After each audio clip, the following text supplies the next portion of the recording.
Good evening, and welcome to our first virtual Let's Talk Columbus. I'm Skip Henderson, Mayor of Columbus, Georgia, and for a little history, we've been doing these Let's Talk Columbus now for about 9 years. The previous mayor undertook an exercise of trying to bring the community together, going out into the community and talking to people about what concerns they have, what questions they have about their city government, and it was called Let's Talk with the Mayor. And we sort of rebranded it because we wanted the focus to be on the people of Columbus, so it's now called Let's Talk Columbus, and the purpose is to try to give you a voice to allow us an opportunity to hear your concerns, your questions, and we've gathered, I think, a fairly impressive cast of directors and folks from the government that will be able or should be able to answer almost any question that you have for us this evening. First, just like we do when we do these in person, and this does feel strange. I mean, sitting here looking at a computer screen, but just like we do when we host them live, and we go out into the community, I want to bring in our city manager Isaiah Hughley. Does an incredible job of overseeing the operations of a very, very large and complex organization that is the Columbus Consolidated Government.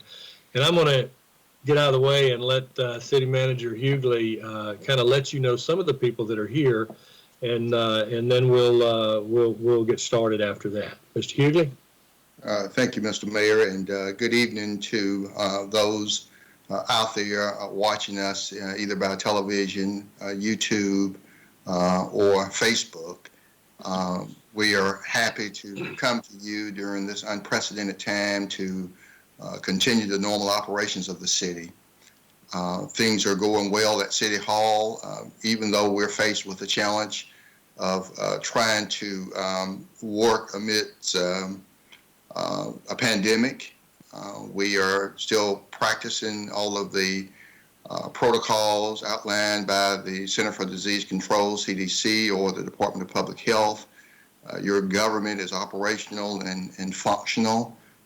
We are having live city council meetings, and we're doing them at the Columbus Civic Center. It's a large arena. We're able to do the social distancing and continue to do the business of the people.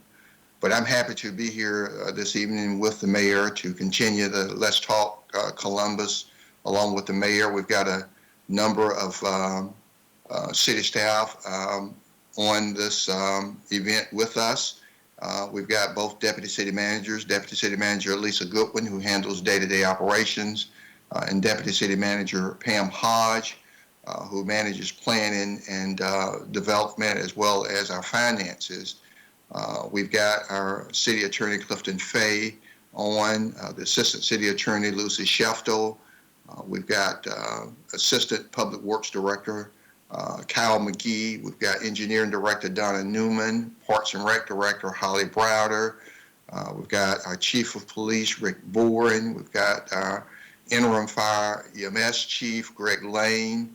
Our IT Director Forrest Tolley. We've got our 311 Manager Tiasha Johnson, and the Mayor's Chief of Staff Richard Bishop is on the call. So as you can see, we've got all of the people here who can answer any questions that come in to us this evening. And if we don't have the answer, certainly we will get the answer back to you. Again, we are happy, excited to be here once again with Let's Talk Columbus with the mayor. And we are ready, Mr. Mayor, for the questions once you're ready to get started.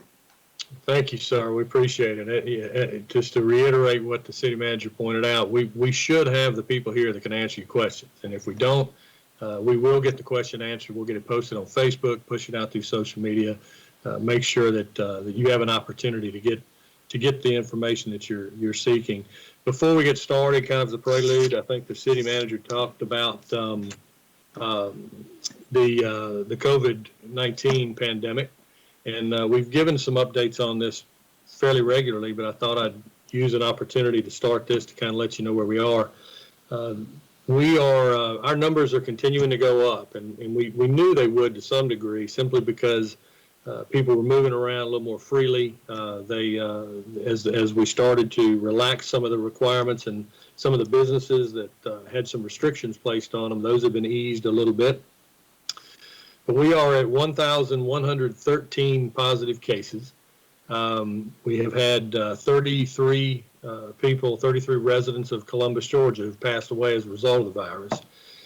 And we have been saying all along that we really kind of monitor our hospitalization rate, because that's the critical resource that if it were to get overwhelmed, we would need to be able to identify other options for those that were sick with the virus, and that number has gone up significantly too. But it has leveled off just a little bit, which is significantly important, because even if it's high, as long as it's leveled and it's not increasing, then there's no extra demand being placed on the resources at the hospitals. Now, we talk with the hospitals every day, and their resources are not at a dangerously low level. We don't give them out every day, mainly because they fluctuate and it changes minute by minute, because if somebody comes in and somebody gets well and goes home, it just changes the numbers. But rest assured that there are resources held sort of in reserve in the event we get to a point where we're just about filling all the rooms, and we're not anywhere near there yet. There are resources available at the hospital that they can stand up about another 40 beds. And we've made arrangements with other facilities that if it really got critical, we could actually add about another 40 or 50 beds just over an 8-hour period. So the bottom line is that this, as you can tell from the numbers and the fact that it's still going up, this virus is still in our community. It's still in our country, and it's still causing problems. So the way to slow the spread of this stuff is for us to do our part, and that's why we continue to beg you to try to continue with the social distancing. Wash your hands on a regular basis. It's very critical that if you feel ill, if you feel bad, don't go to work, don't go to that ball game, don't go out and hang around other people. Maintain that 6 feet of social distancing and wear a mask. I know it sounds silly, but if everybody were to wear a mask, we would choke out the spread of this virus just over a couple weeks time. But anyway, that's kind of the just sort of an update on where we are with regard to COVID-19, and again, just asking you to please do your part to keep Columbus healthy. And with that, I want to introduce the last town hall we did was very well received, primarily because we had a dynamic young man serving as a moderator, Mr. David Britt. So I'm going to introduce David to you and let David take over, and he will, the questions that have been mailed in, and then we'll also be fielding questions off of Facebook. And David's going to kind of make sure that those go to the people who probably have the best chance of answering it. David? Thank you, Mayor, and welcome to everybody who is on the call. Mayor, you're talking about COVID-19, and there are still some concerns with some people that feel that they should be able to go outside, they should be able to go to pools, and they have certain questions. One, if we can get a few things cleared up, spreading is limited to outdoors. Many feel that they're safer if they eat outdoors or participate outdoors, so they should be able to go outdoors more. Well, the facts are, and I'll tell you this, the challenge is there's so many different agencies giving their guidelines. We have stayed with the Center for Disease Control and with the Public Health Department out of Atlanta, because those are the ones that I think the majority of people are following. There are other folks that have looked at, like the World Health Organization, and they have been a little bit inconsistent with some of the messages that they've sent. The fact of the matter is it is a little less spreadable outside, but not significantly. Bottom line is, if according to the CDC and DPH, if you're within 6 feet of proximity of somebody for 10 minutes or more, you've got a good chance of catching it. Gotcha. And going with that, speaking of the World Health Organization, some look at the statistics with the Columbus and say, even though it is tragic that we've lost 33 people, that compared to the city's population, that's relatively small. And again, they feel that that is more justification. They should be able to venture out and participate outdoors. Yeah, there's a lot of different numbers floating around, and there was another number that they were talking about, the total number of cases as a percentage of our total population was so small. Well, the reason that that's so small is because it really is more reflective of the testing. There have been probably 8,000 tests given in Columbus, Georgia. So when you end up with about 1,100 people that have tested positively, that's a little bit higher than some of those numbers they're talking about. But bottom line is we watch the ratio of people tested that have become ill, and we also look at the hospitalization rates. Those are the two areas that I think give us the most accurate picture. Thank you. Mr. City Manager, a follow-up question to that. When do you anticipate public pools opening? Well, we've got our Parks and Rec director on the phone, as well as a number of other city staff. And in some cases, when you direct questions to me, I'm going to defer them to our city staff. And so I'm going to defer that question to our Parks and Rec director, Holly Briver. Yes, sir, Mr. City Manager. As you know, we've been working with the local health department as well as the mayor's office and executive staff to make a determination. And right now we're being urged to keep those closed based on our numbers and also based on the number of occupancy they would allow us to have in those pools. The numbers are so low based on what the health department will allow. At this point, it does not make good sense for us to financially open those as well as to allow patrons in. We can only allow about 10 people at this point in the pool, and they don't really distinguish between whether they live in the same household or those are 10 individuals. It does not matter at this point, and so we can really not allow more than 10 to 20 people. And at this time, we're waiting for more guidance and working with the health department on making a good determination when that might happen, that we could open the pools. All right, thank you. And Mayor, one more question regarding COVID. And you touched on this at the last town hall. People want to know, can masks be made mandatory? I guess the short answer is yes, but from a practical standpoint, no, not from a government standpoint. You would almost have a police state.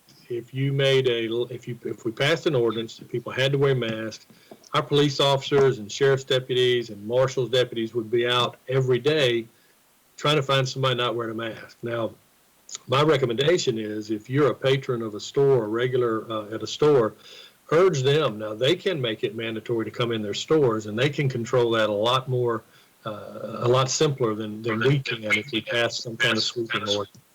But I will tell you that masks are absolutely recommended. They are a great idea. I wear a mask when I go out, and my wife and I don't go that many places just yet. I personally think it's too early to be getting out and getting in an environment where you have less control over how many people come in contact with you. Thank you, Mayor. Switching gears, another topic that a lot of people care about are what's going on citywide, countrywide, worldwide, protests regarding the killing of George Floyd, Ahmaud Arbery, several others. And there were several protests in Columbus. Mayor, you took part in a few of them. Chief Boren, people want to know, what is the police department doing to get involved in the community? We get involved in a lot of different things within the community. I'm looking at a list right here that has some 30 different programs that we get involved with almost weekly in Columbus. At one time, we did a little research and found out that we do about 5,000 hours a year just in public, other than policing activities within the community. At the protest, we tried to meet with all of the organizers either prior to, sometimes more than one time, and even on site the day of, to help them with the events. And a lot of times, most of the time, we're the ones that kind of coordinated the event for them.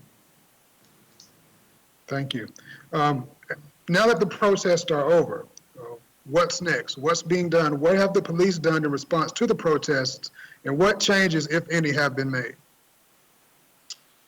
Is that to me, I'll To the mayor, sir. that's fine. Thank you, David.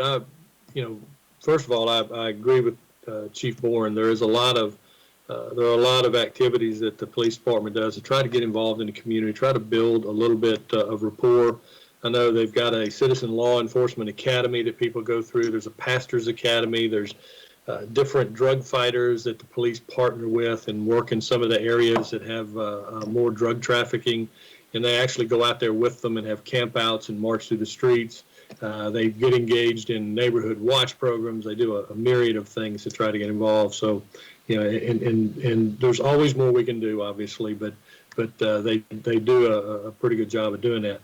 Let me say about the protest. First of all, I want to say that thanks to the protesters that we had in Columbus and thanks to our first responders, I think Columbus could have been a model for other communities on how protests should be handled. The protesters were peaceful. They were intent on getting their message out. They did. They were heard. In fact, we are still listening to them.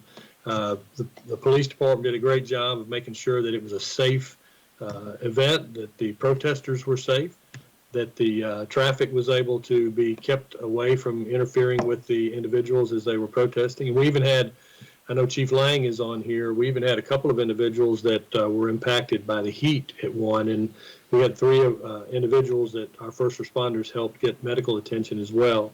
But yeah, I mean, right now we're still listening to the public. We made a commitment. I made a commitment as I showed up at the different events that were held that we were going to listen, and we were going to give them a respect of treating every recommendation seriously and evaluate them on their each one. And there are some things. I know I've talked to the chief about some things we'll probably be coming up with very soon that came straight as recommendations from the public. One is there's a movement called 8 Can't Wait, and we've talked about that, and I think you'll see us develop a way to affirm that and maybe even put it on the website, the police department.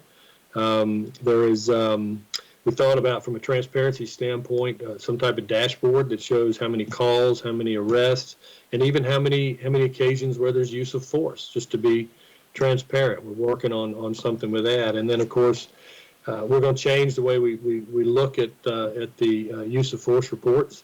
There'll be a regular meeting. I think you may see us pull a regular meeting together with the mayor, the chief, and the Office of Professional Standards to review each and every one.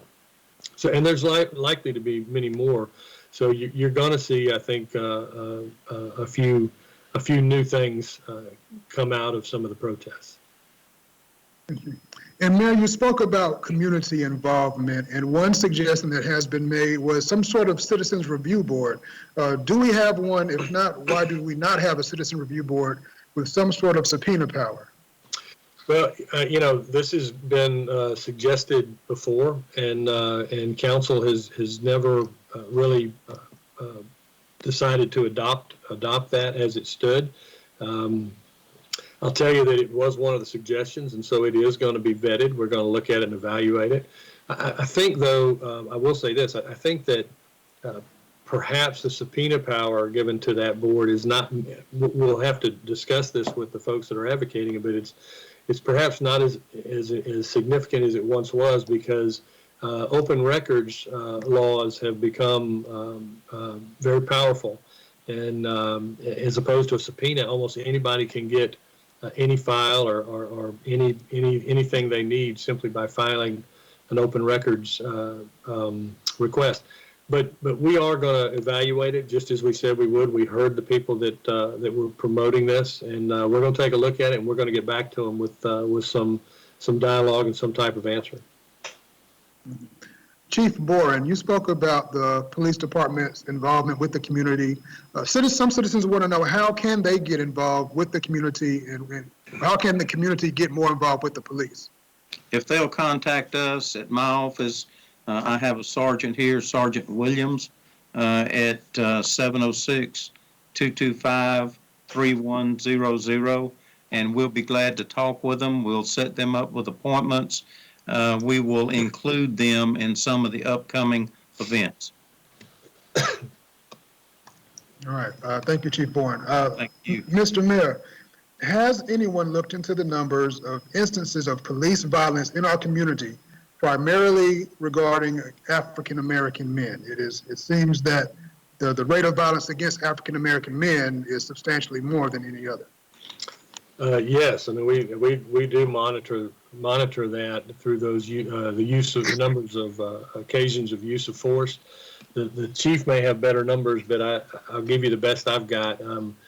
We do monitor them. We had in 2019, for example, we had probably 260,000 instances where a police officer was dispatched as a result of a 911 call. And that's a lot of activity on 911 calls. And out of those, we ended up with about just under 11,000 arrests, and there were about 108, I think, instances of use of force. Now that's anything from deadly force all the way down to just putting your hands on somebody to get them in restraints. So about 1% in 2019 of the arrests had some type of use of force. So we do track it, and that's kind of one of the numbers that we were thinking about trying to make sure is available on the website so that the public has access to that, and we can kind of continue to fulfill our commitment of transparency. Thank you. Mayor, one more question. There was a video circulating of an officer punching a man because he allegedly wouldn't open his hand, and the officer seemed to have arrested him for walking the street. Did the city respond to that? Yes, sir. The tape was terrible. It was well below the standard that is set for and by the Columbus Police Department. They do an incredible job, but in this particular instance, that was below their standard. The officer was disciplined, suspended, and the file has been referred up to the GBI, the Georgia Bureau of Investigations, for review, and he has been put on administrative leave pending that review. Thank you, Mayor. And I know we have a lot more to discuss in this town hall, and this is such a hot topic. A lot of people have so much more to say and ask about it. How can people contact you or contact the city and make their voice heard or ask the questions they'd like to ask? Well, listen, we get calls and we engage with individuals all the time on any of these topics that they want to discuss. Our office number is 225-4712.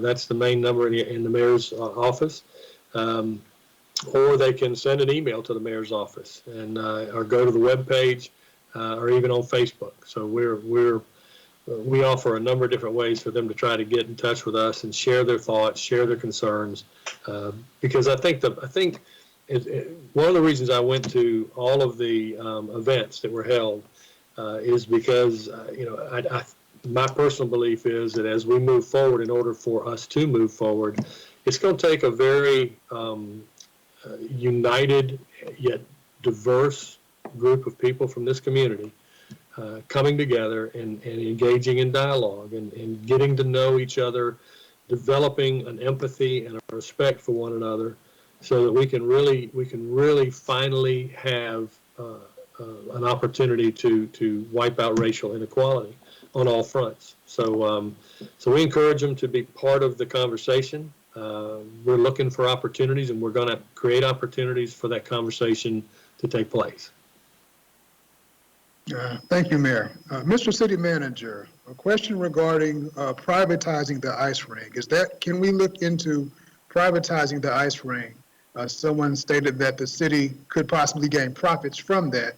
Is that something that's being looked into? He's gonna probably call on Sir, you're muted. You're on mute. Sorry, let me just first say that regarding the Civic Center and ice rink, we've got a new director that we anticipate will be confirmed on next Tuesday at the City Council meeting, Rob Landers, and we look forward to him coming on board. over the last year at the Civic Center and Ice Rink, we've had Deputy City Manager Lisa Goodwin filling in as interim director, and she's done an awesome job, and some great things have happened at the Civic Center and Ice Rink. I would normally turn this question over to her, but because you asked about privatizing, let me just respond, and then if she has something to say in addition to my comments, I would ask her to chime in. But we support privatizing when it makes sense. We do not believe privatizing makes sense at this time. And of course, as I said, we've got a new director coming in and a fresh set of eyes on the Civic Center Ice Rink. And we certainly look forward to some creative, innovative, new ideas from our new director, Robert Landers. But when privatizing makes sense, that's something that we need to consider and we will consider. But I will say that we are fortunate in that the only downtime that we have at the ice rink is during maintenance season over a 6-week period during the summer. And we do that in order to ensure that we are able to do preventive maintenance on the ice floor and its components. According to the North American Rink Conference and Expo programs, it's a rule of thumb that we should be ice-free for 1 week for every month of operation. This is to eliminate permafrost or ice buildup under the ice rink floor in the soil around the foundation of the building. And if this ice buildup is not addressed, it could cause building foundation and plumbing damage and other issues. But I'm going to pause there and see if Deputy City Manager Goodwin has anything to add. But I simply want to say to the question, privatizing, when it makes sense, we ought to pursue it. It does not make sense at this time. That doesn't mean that we will stop looking at the opportunity to privatize. And if that opportunity ever makes sense, we will certainly pursue it. Deputy City Manager Goodwin, I don't know if you have any additional comments to put out. No, Mr. City Manager, I think you have covered it quite well. I would just add that we have a number of users of the ice rink, and so it does lead to very little downtime other than the preventive maintenance piece, the 6 weeks. We have the Columbus Hockey Association, both adult and youth leagues. The Columbus Figure Skating Academy uses the ice rink. Auburn University, Florida State Hockey also uses it, in addition to Fort Benning Hockey. And then, of course, we have the public use, public skating, birthdays, and those kinds of things. So we get quite a bit of use in the ice rink, and only use that 6 weeks to ensure preventive maintenance is taken care of. Yes. Thank you. Mr. City Manager, I'm going to read this question so I can make sure I understand the context of it. A citizen asked, if prison labor can't be used anymore for trash collection, can we get dumpsters accessible to the community? As I take it, that they're referring to the time during the quarantine of the pandemic when trash wasn't being collected as much, or they may be referred to the ongoing question about the use of prison labor to collect trash. Okay, well, I do have Deputy City Manager Goodwin and the Assistant Director of Public Works on, and I'm going to yield to Deputy City Manager Goodwin, and if the Deputy Director has comments, then I would ask him to follow the Deputy City Manager. Okay, thank you, Mr. City Manager. If something happened where we had to discontinue the use of inmate labor, we would have to determine the best course of action, from contracting out the services to hiring personnel to man the back of the garbage trucks, and or retrofitting our vehicles to pick up and dump trash cans that we may have to issue to our residents. A number of things we believe would have to be considered. Right now, currently, we don't use inmates to collect bulk items, and we have no issues with this collection method at this time. All right, thank you. Thank you, Deputy Goodwin. Yes. Mr. City Manager, this is a question coming from one of our Muskogee County educators. Has the city considered citywide Wi-Fi?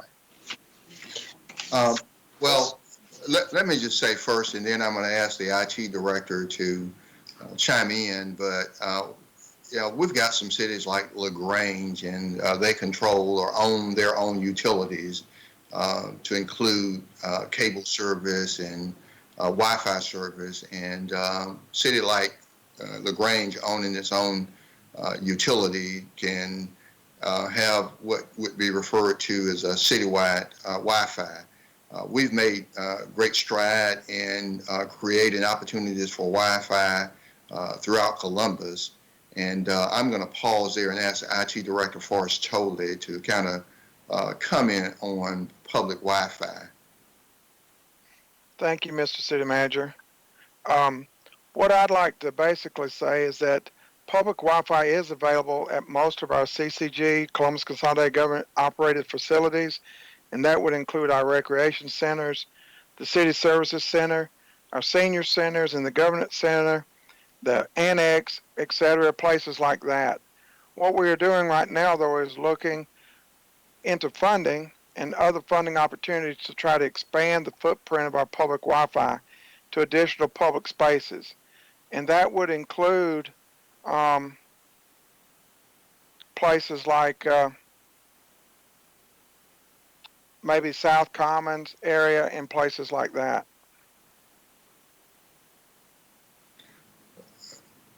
So, IT Director Forrest Tolley, so when we say that Wi-Fi is available at these or around these various facilities, we do find people pulling up to rec centers or the City Services Center parking lot, senior centers or the Government Center, or even fire stations. And people often will wonder, well, why is that person around that fire station or the rec center? Well, that's because they can pick up the Wi-Fi because they're in close proximity to the building.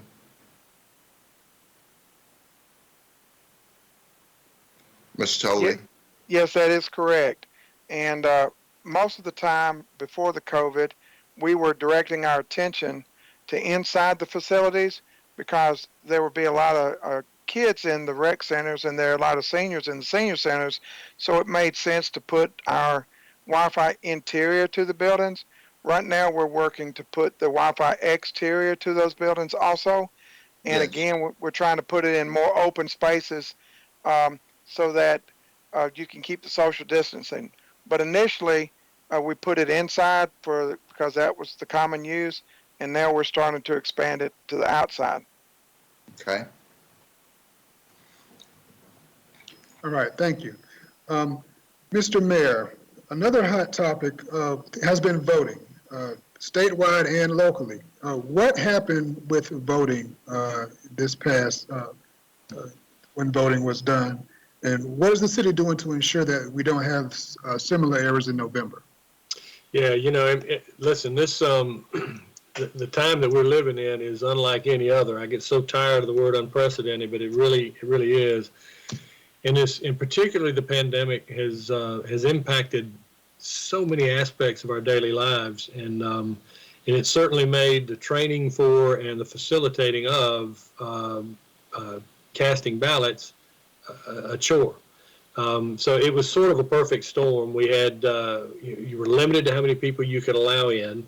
You had social distancing for people waiting in line, and you had some machines, not all of them, but a few machines that were not functioning properly. Now, fortunately, we have one of the more experienced and one of the best elections individuals in the state of Georgia, certainly, but maybe even in the country, in Nancy Boren, and she immediately recognized what the impact could be. So she went to the Superior Court judge, and because of his confidence in her, he issued an order that the voting could go on until 9 o'clock that evening. And that was significant because there were a number of people that got to vote that otherwise would not have been able to, even in precincts that weren't impacted by any of these slowdowns.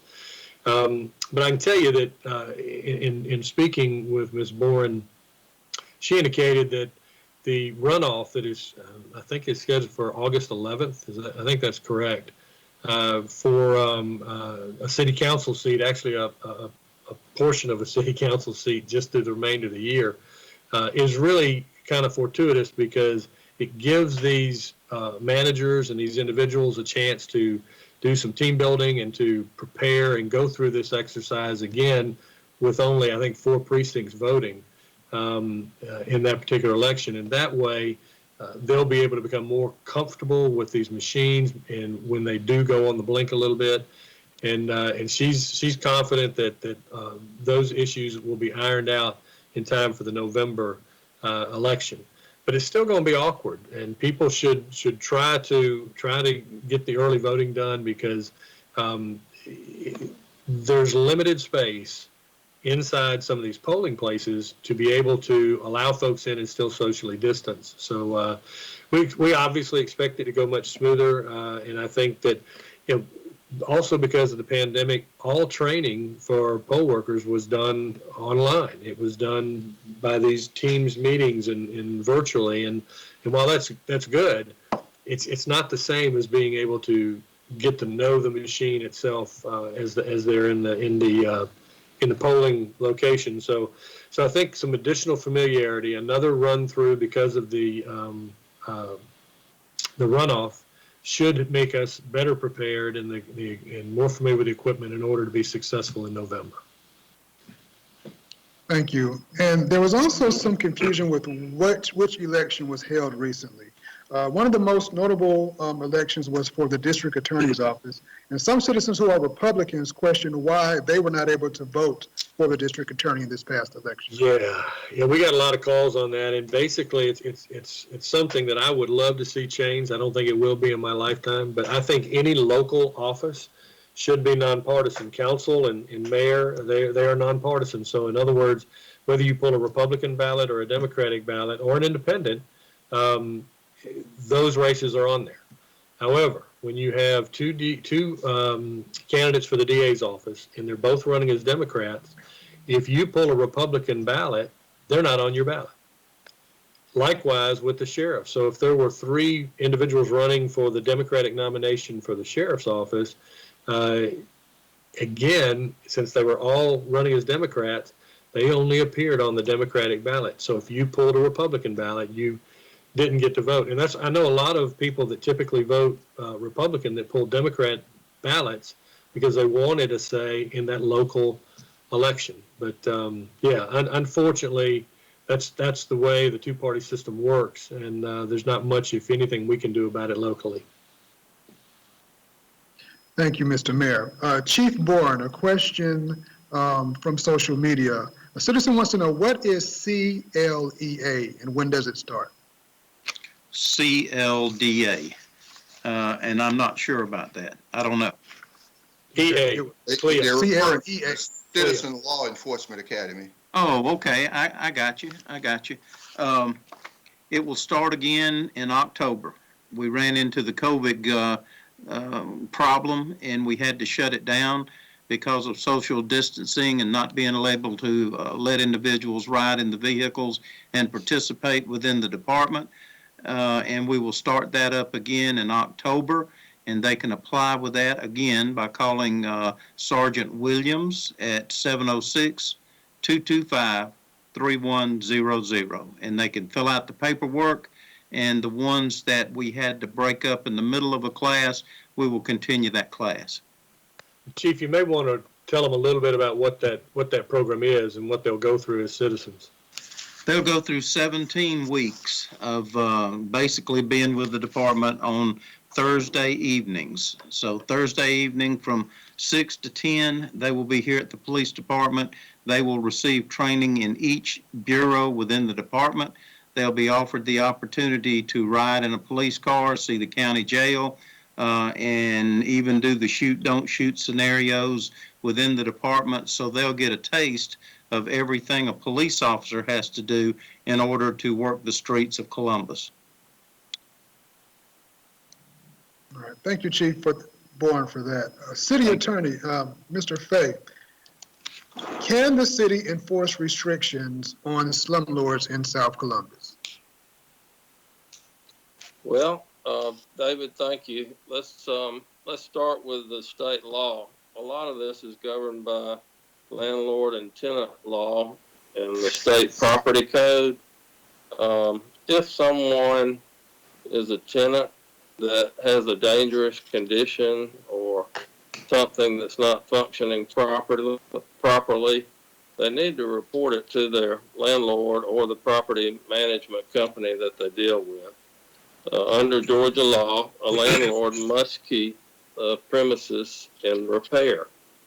And that means you can't have a dangerous condition or something that could harm a tenant coming in and out of the property.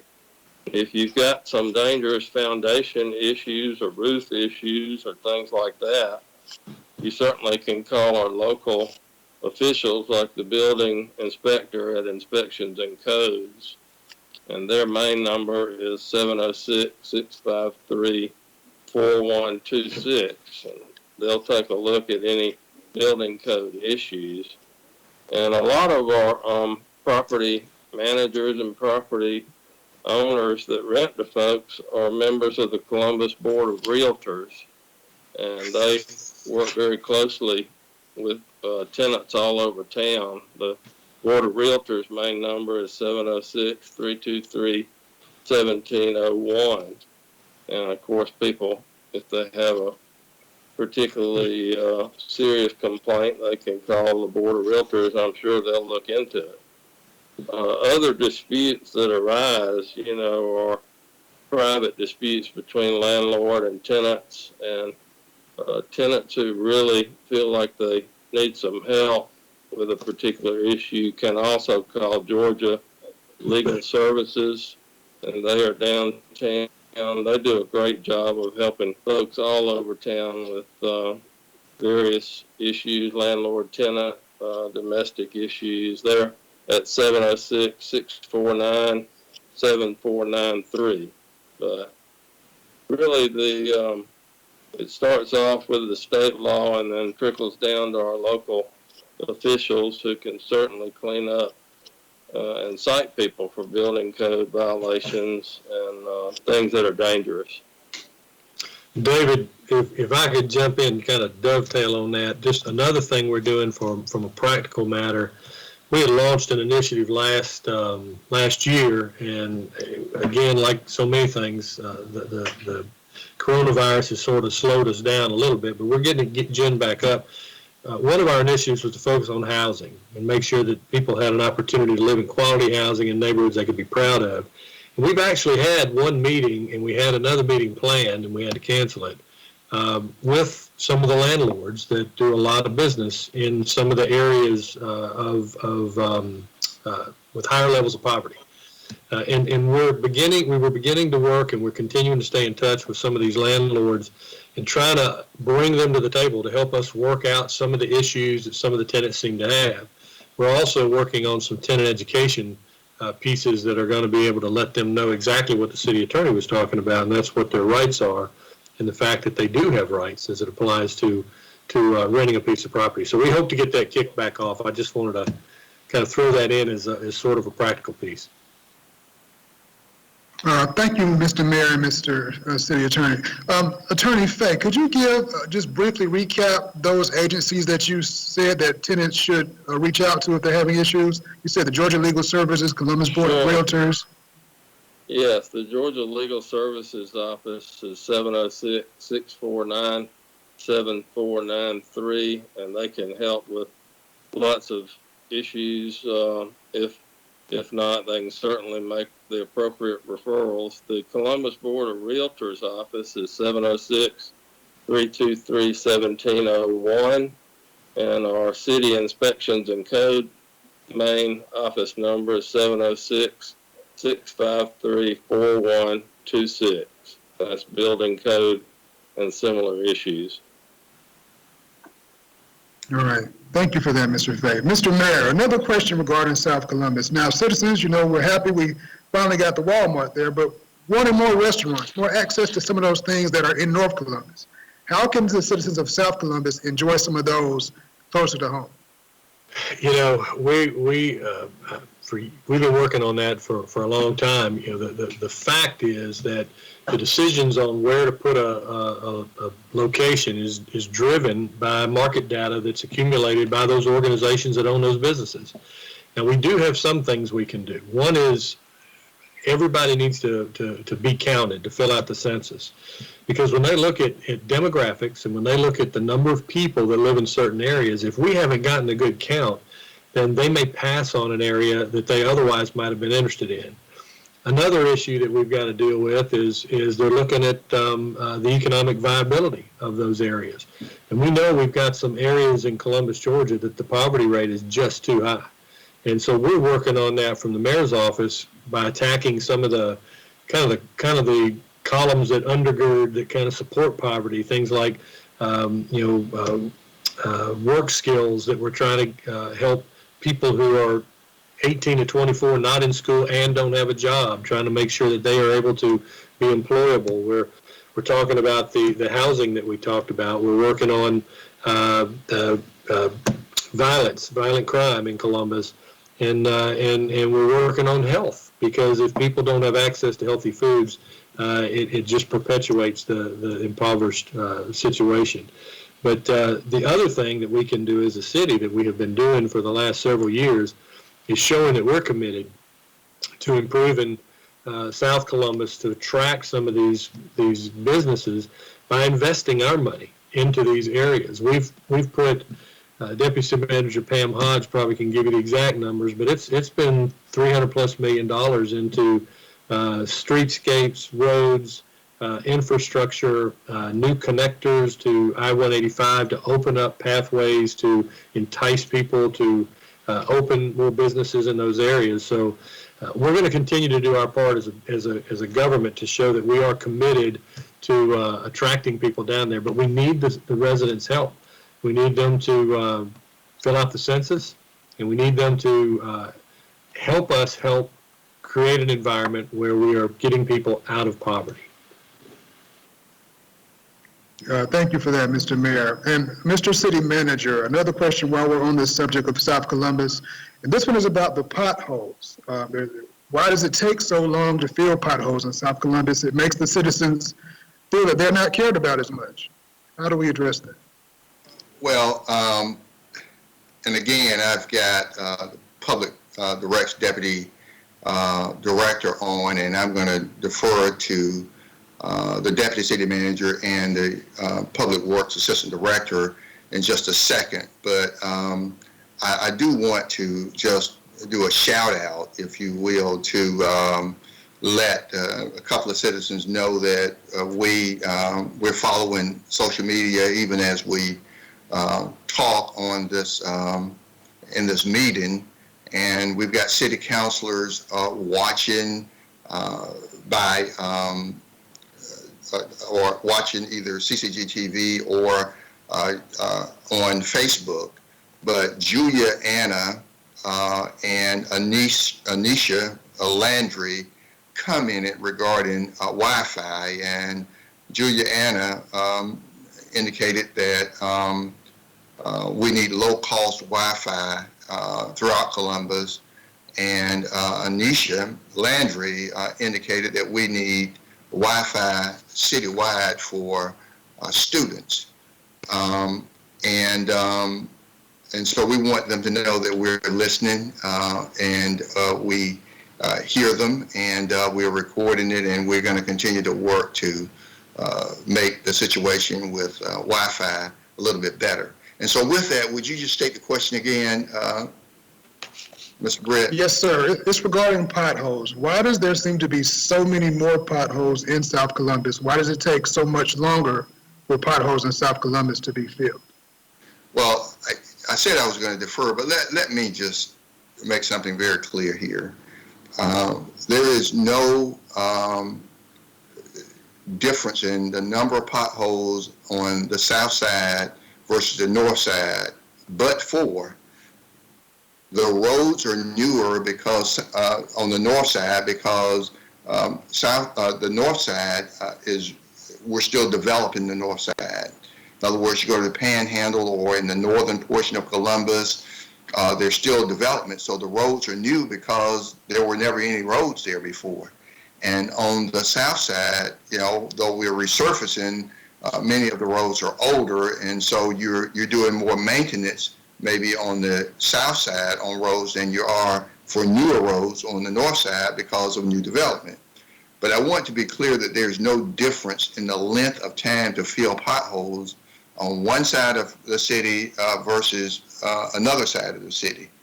And I do want to make that very clear because I often hear such statements made.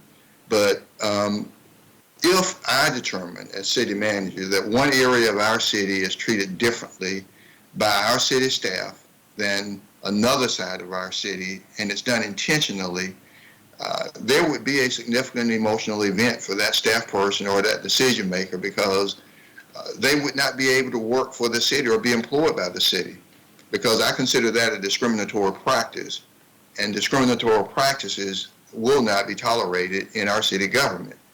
And so I want to be clear that we care about all roads in our city, and we care about them equally. And so I know that I see that the deputy director is here, but I needed to say that from the city manager and make that very clear. And so Deputy City Manager Goodwin, I don't know if you've got additional comments about potholes, and then after you, then the Deputy Director of Public Works. No, Mr. City Manager, I will go ahead and turn it over to Kyle McGee, and thank you for prefacing those comments, and I certainly agree with everything that you have said. Kyle, if you will go ahead and answer that, please. Yes, I'm sorry. My internet keeps going in and out, so you guys bear with me if I drop out. But I'd like to say, according to potholes, I think I can answer the question by explaining our process. So when a pothole is referred to our 311 system, our supervisors get it in Public Works and they print out a sheet. And that sheet is handed to our crew workers, and we go out and respond to the pothole immediately. No address is checked, no council district.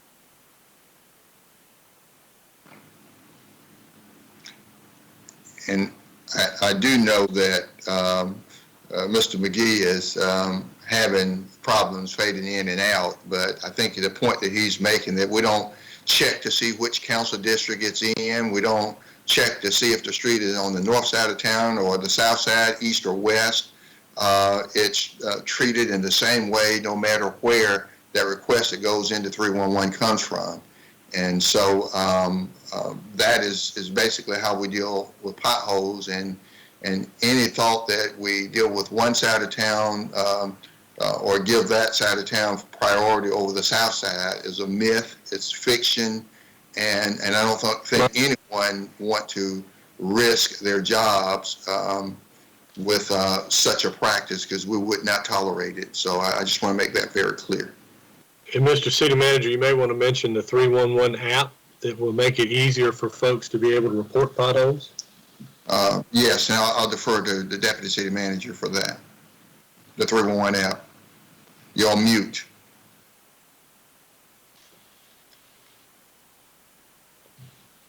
Yes, there is a 311 app out there that is Columbus 311, and you're able to go in there and download that app and place work orders in immediately. It will give your location and be sent directly to 311, placed in the system, and then of course it goes to that department that is responsible for taking care of that. And so I know we have our 311 manager online as well and can give a lot more details about the app, but it is certainly something that we're proud of, that we do have, and it's just making 311 work orders much more efficient and getting things handled in a more expedient way.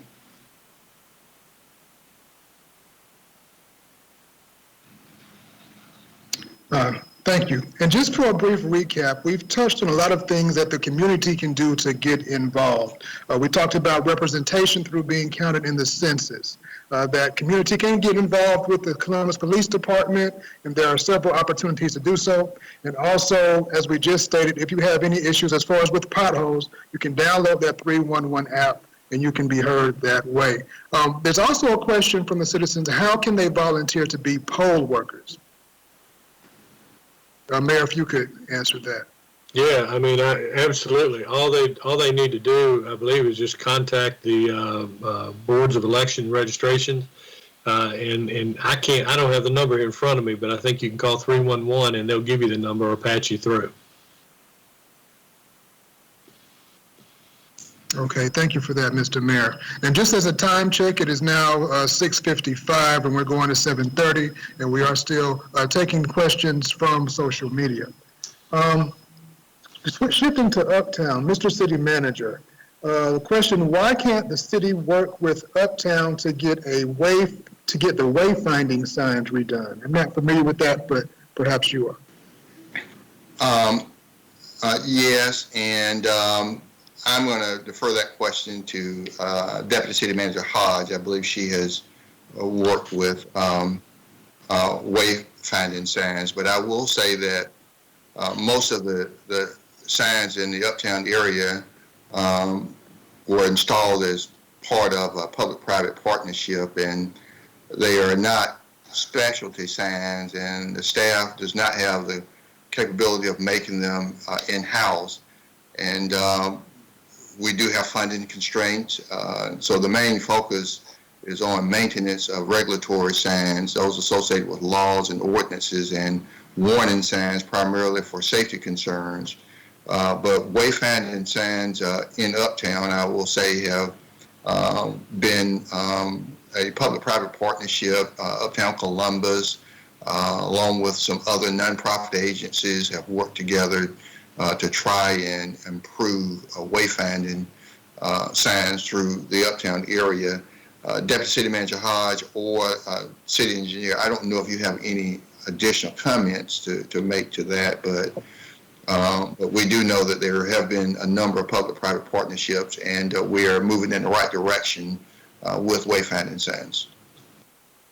Yes, sir. City Manager, you have answered the question, but I know that the nonprofit organization as well as the Business Improvement District have been discussing the replacement of that signage in the Uptown area as well. So it is definitely on the radar. It's just a funding issue.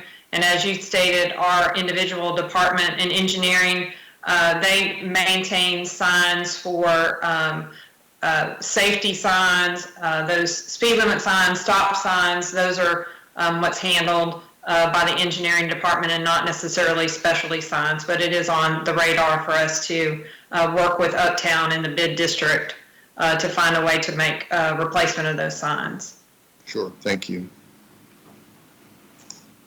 All right, thank you. And just one note for anyone looking to get involved with the Board of Elections. This number is 706-653-4392. Now, we cannot have a town hall in Columbus, Georgia, without talking about roundabouts. What are the completion dates regarding the roundabout, specifically on Casita Road? Deputy City Manager Hodge, would you address that question? Yes, sir, Mr. City Manager. So the roundabout itself, along with the landscaping, should be completed in the next month or so. There is, in addition to the roundabout itself, a streetscapes project that will run all the way from Casita Road to the gate of Fort Benning. So that project will be ongoing. Anticipate that to be another 6 to 9 month process to complete the streetscape. But the roundabout is operational, but you'll see the completion of that roundabout in its final form in the next month or so. All right, thank you, Deputy City Manager Hodge.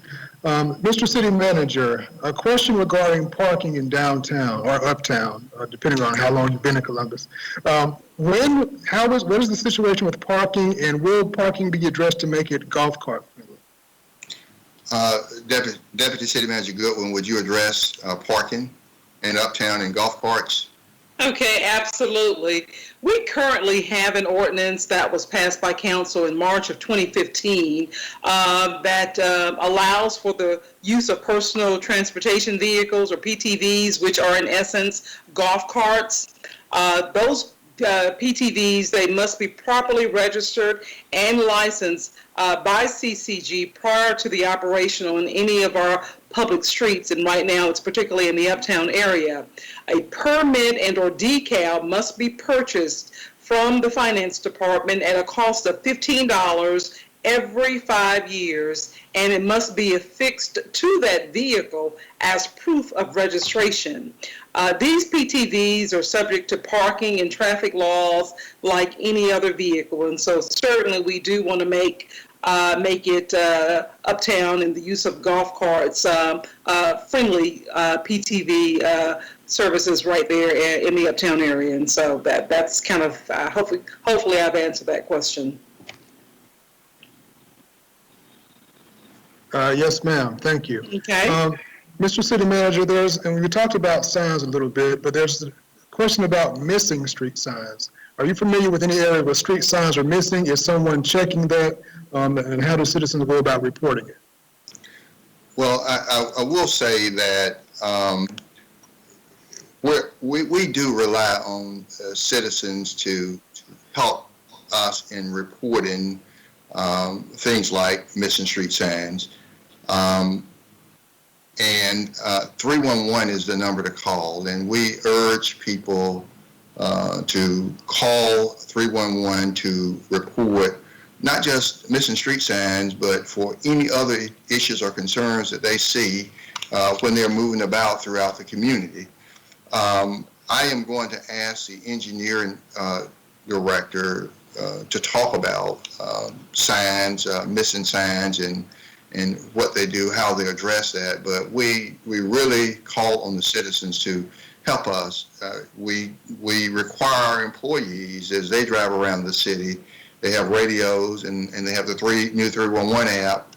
We require that they report things that are going on that or needs attention as they're riding throughout the city, not just street signs, but any other things that they can see that they can go ahead and report, and we can get to it faster. So, Engineer Donna Newman, would you talk about street signs that are missing?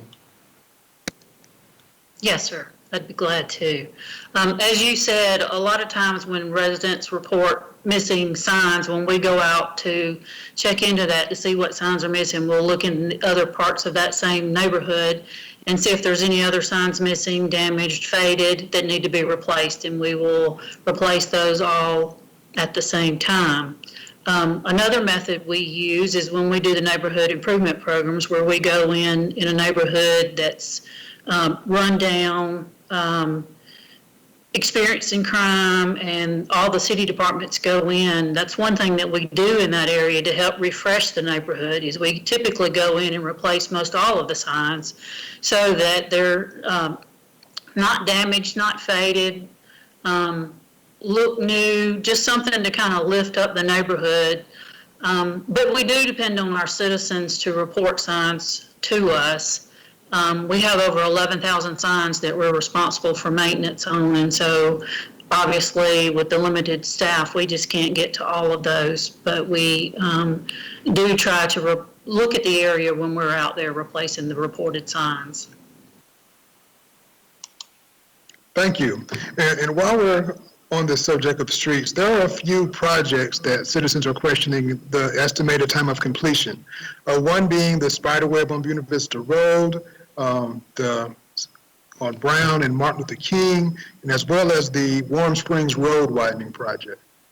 Okay, and I'll ask Deputy City Manager Pam Hodge to address those. Would you repeat those again?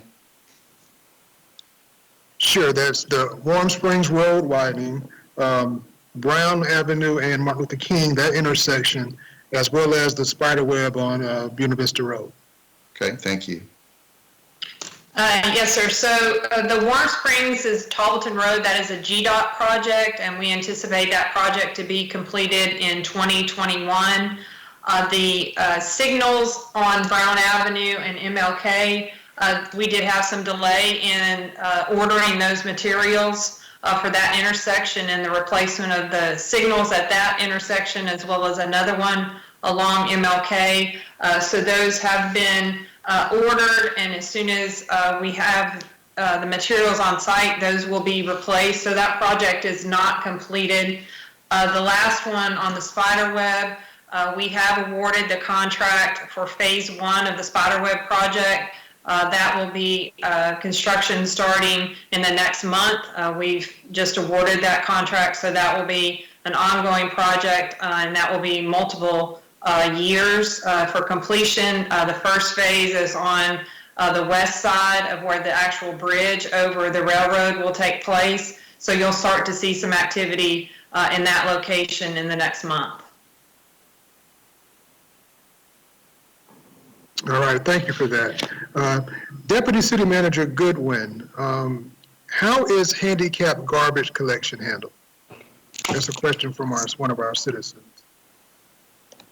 Okay, what we will do is we have, we place them on a list, and you're able to call in, let us know that you have that need, and we will actually go up to the door, and they put them out there, and we actually go and bring them down to the curb, and we'll take them back. So that's kind of how that's handled, because we know that persons with disabilities may not be able to get that all the way down to the to the curb. And so we will go actually up that driveway, pick that up, handle it, and return it back in place. Thank you. And let me remind those watching that we are answering questions from social media. We're making attempts to answer as many questions as possible, so please do keep them coming. Got a question regarding the phases of the Dragonfly Trail. What are the next phases of the Dragonfly Trail? Sure. So the next phase of the Dragonfly Trail will be a connection from the MLK at 10th Avenue to the Riverwalk. The proposed route would be up 10th Avenue to 11th Street, down 6th Avenue to 10th Street over to the river. We partner with the Friends of the Dragonfly Trail through the Community Foundation as well as the PASS Foundation. They are providing all the design services related to that project. Then after that, our next connection will be looking at going up Warren Williams over to Lake Bottom. So we have two connections that is currently under design. All right, thank you. And Mr. Mayor, while we're in Uptown, can you give us an update on the Ralston? Yes, sir. We got an update from our partners over at the Housing Authority, and as of a couple of days ago, about 66% or two-thirds of the residents of Ralston had been relocated into housing. They expect to get the remainder transitioned just within another 30 to 60 days. And we're anxious to see what happens with the Ralston once this is all said and done. Current owners, I think, are in the process of looking for somebody to purchase it, and we may end up with an opportunity to see that either repurposed or maybe just refurbished and put back into use for more affordable housing. All right, thank you. Chief Boren, you answered this question previously, but if anybody's just joined recently, what are ways that the community can get involved with the Columbus Police Department? If you will call my office and talk with my assistant, Sergeant Katina Williams, at 706-225-3100. Let us know what your interests are and your availability, and then we will let you know what we have available. Thank you. And can you tell us one more time when the CLEA is kicking back up? It will start in October.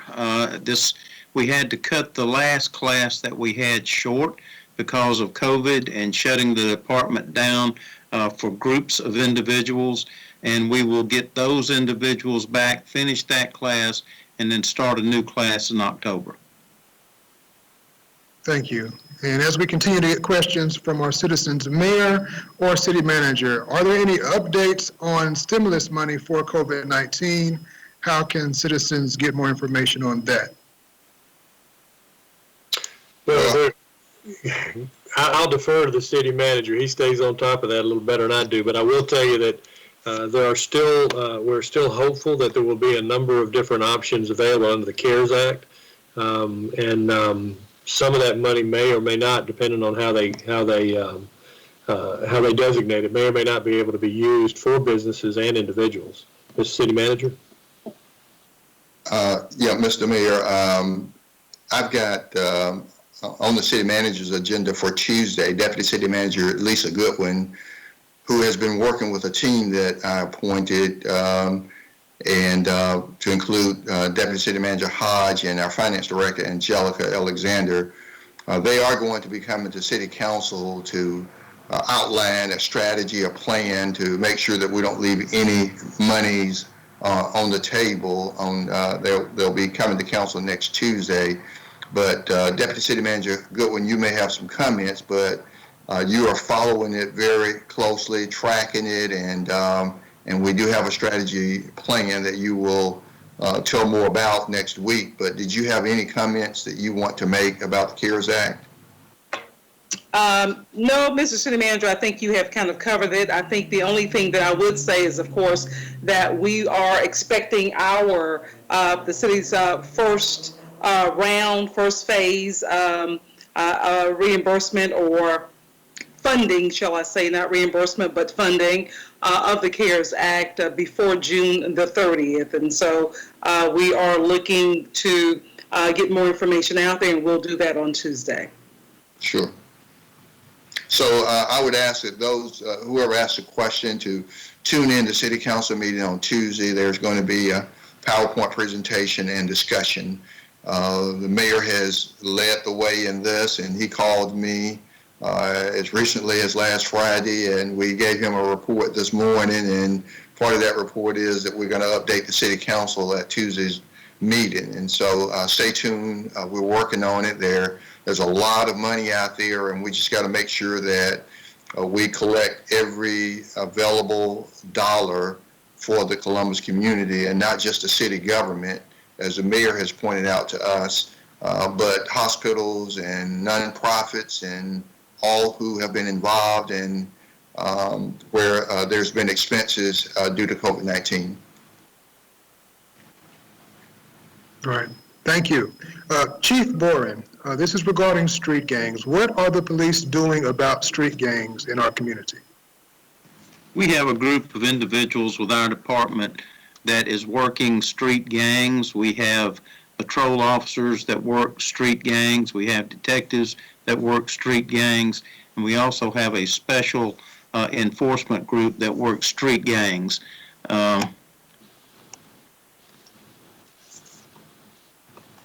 Okay, I think I turned around and turned it off. We have several groups that are working. We work with intelligence-based policing. We take all the information, we put them in computer programs, we put them out into the computers on all of the police vehicles that are on the street. We keep up with them, we keep up with their associates, and we keep up with court processes. Okay, thank you for that, Chief Boren. Also, and this goes back to community relations regarding the police, and specifically with our disabled citizens. Many caregivers and parents of disabled citizens, they're worried about how the police interacts with our disabled citizens, how the police helping improve their relationships with the disabled community.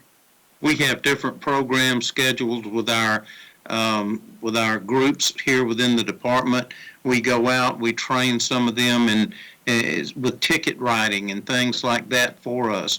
We invite them down for different functions that we have at the police department, and anyone interested in helping with anything else should just call us. Mr. Mayor, this is another question regarding COVID-19. Is contact tracing being done?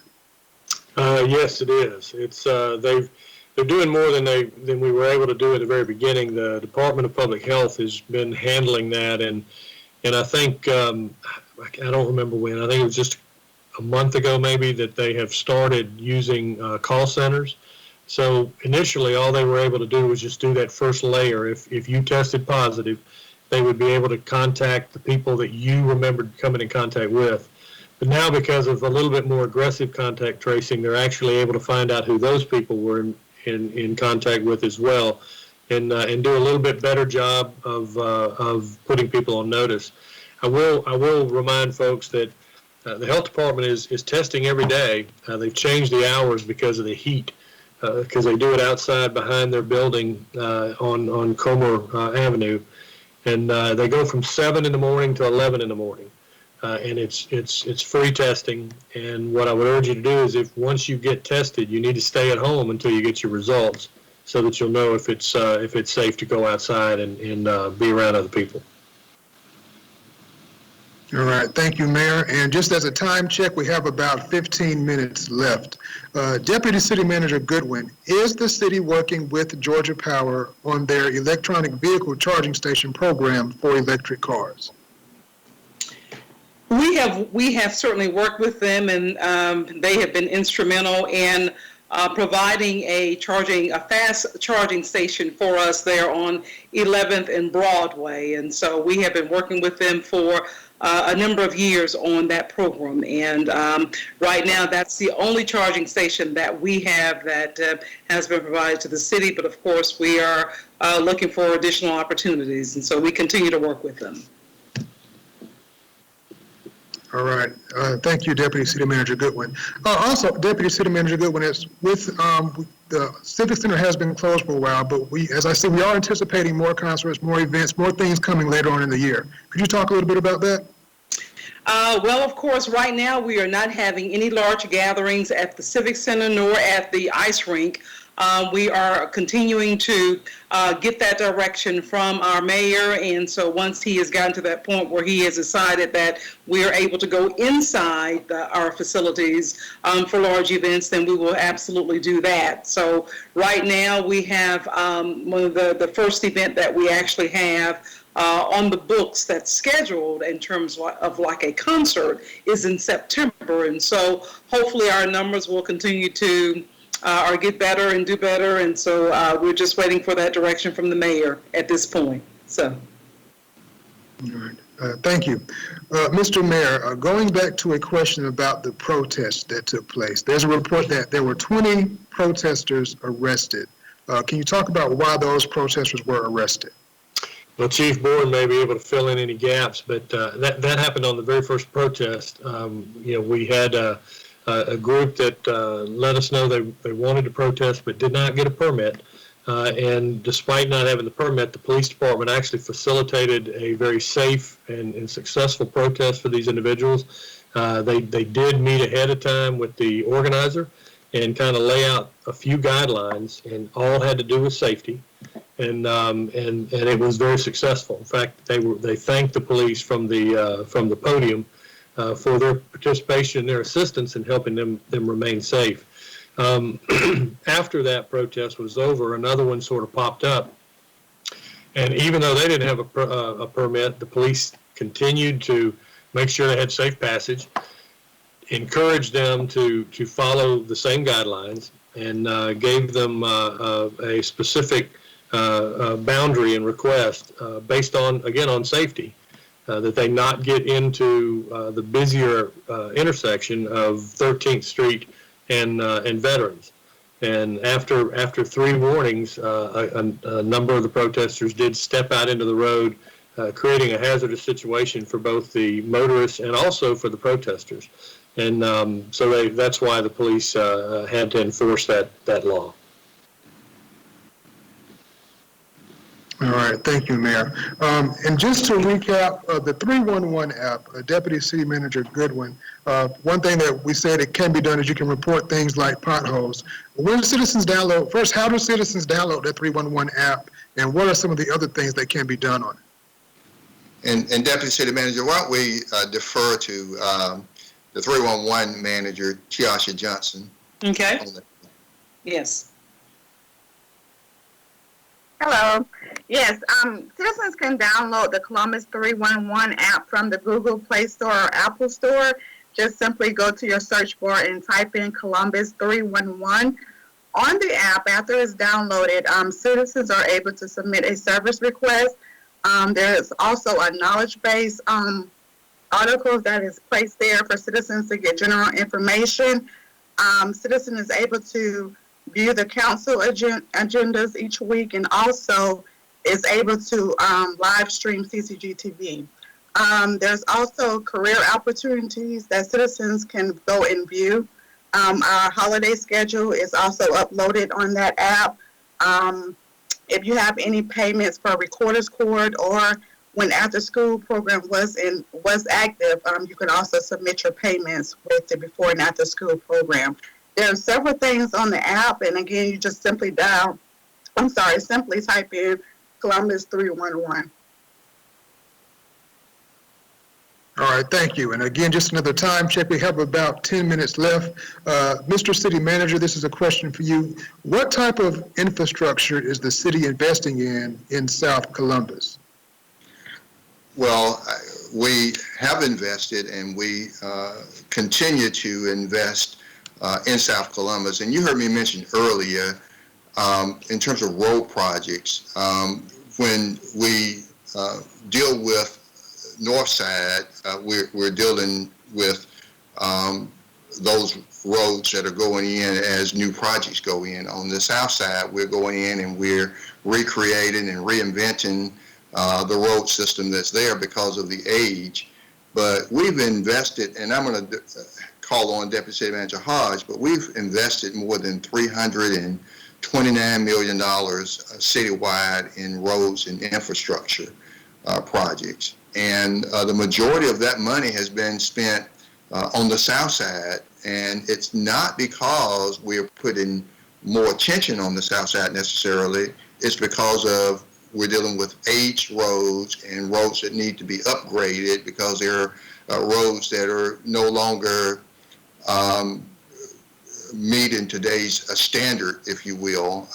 We're putting in roundabouts at Fort Benning Road and Brennan Road, Casita Road, but the majority of the $329 million that we've spent on roads and infrastructure has been on the south side of town. Deputy City Manager, you've probably got more specific information, so I'm going to yield to you. Yes, sir, you're correct. Out of the $329 million, $220 million of that is what we consider the south portion of Columbus.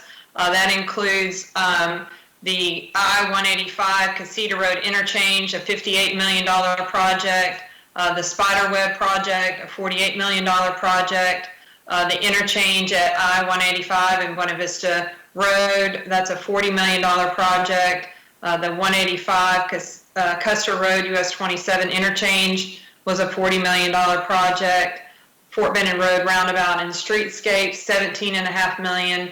So again, out of the total projects of 329 as of the end of 2019, $220 million is investment in infrastructure in South Columbus. All right, and thank you for that. Mr. Mayor, when will environmental court start back up?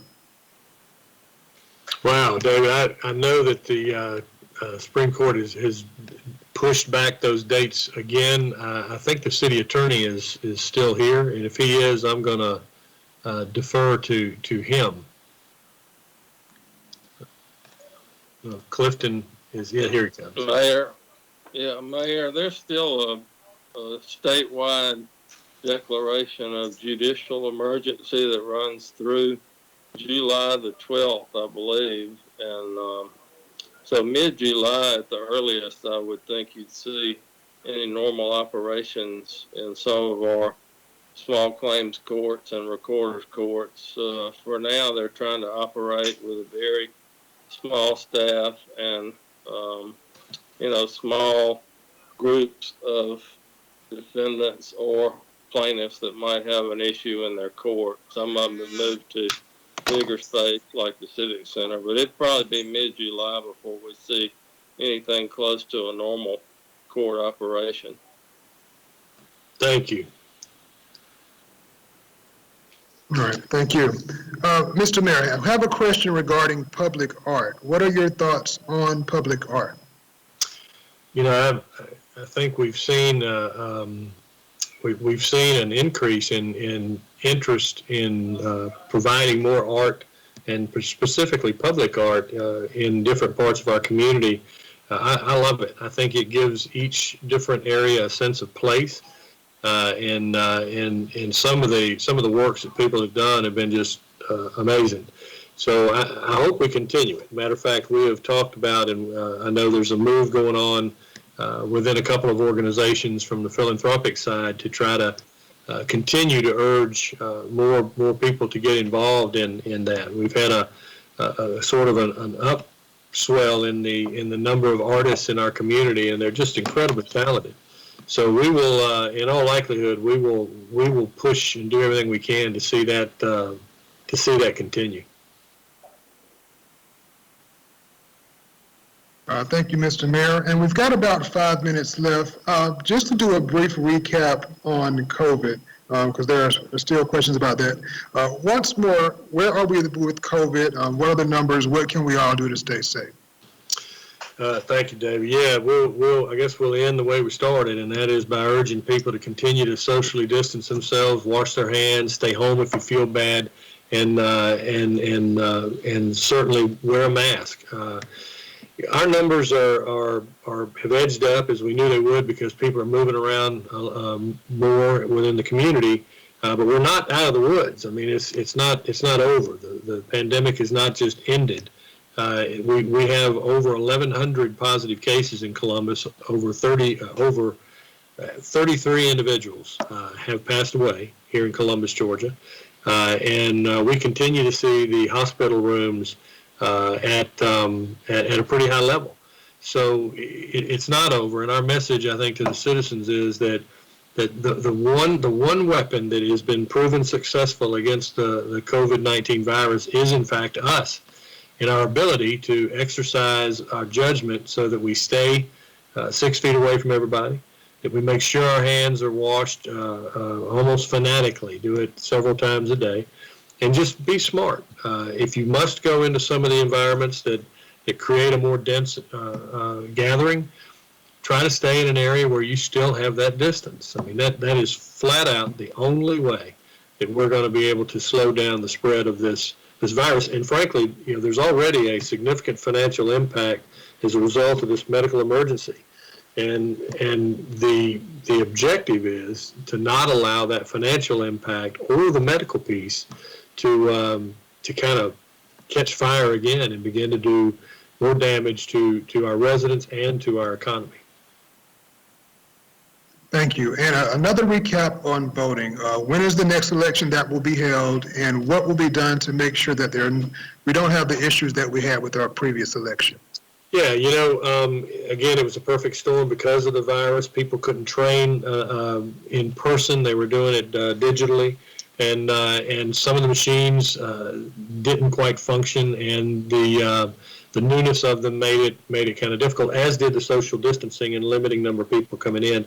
There is a runoff, a council district runoff set for August 11th, and I think that's coming at a perfect time because it allows all of those managers, those poll managers, to work on another election with really only 4 precincts so that they can increase the familiarity, increase the teamwork, and make sure that they are prepared when the November election comes along.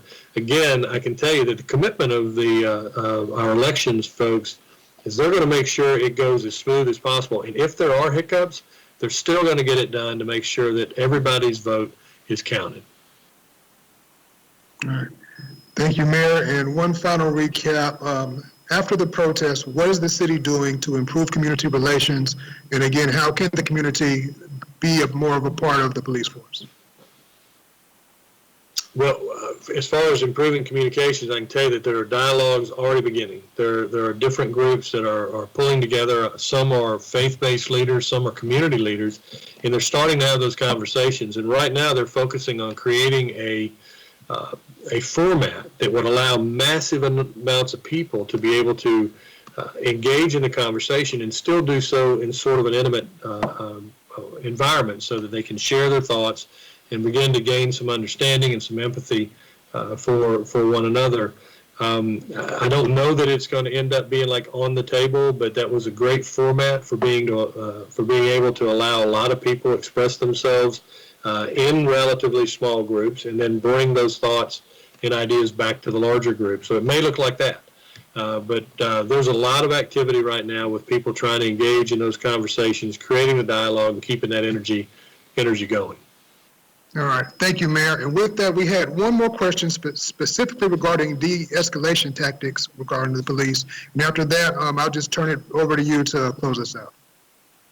Okay. The officers are trained in de-escalation. It's something that the state of Georgia mandates. We're required, even all the way through my office, to attend hours of training each year. And it has to be certified by the state of Georgia and accounted for by the state of Georgia. And this includes every officer. Thank you, Chief. Mr. Mayor. Yeah, I just want to thank everybody for joining us this evening. I specifically and especially want to thank David Britt. David, thank you so much for helping to guide us through the questions as they came in from social media and also as they come in the other day. You did a great job on farming all those out to everybody. Certainly want to thank all the department heads who gave up a portion of their evening to be able to make sure we got the questions answered. And most of all, I want to thank the people of this community that have engaged tonight and helped make this unusual Let's Talk Columbus something that hopefully was informative to the people that were tuning in. We will schedule them every quarter as we have been doing. We hopefully the next time we schedule one, we may be able to do it in person. If not, we'll access this format again. So to all of the folks that tuned in, submitted questions, if you didn't get your questions answered, don't forget you can still submit them to us and we'll try to get the answers out there through social media. So again, to our city manager, deputy city manager, all the department heads, from all of us, we want to say thank you so much for making Columbus such a great place to live. Have a good evening.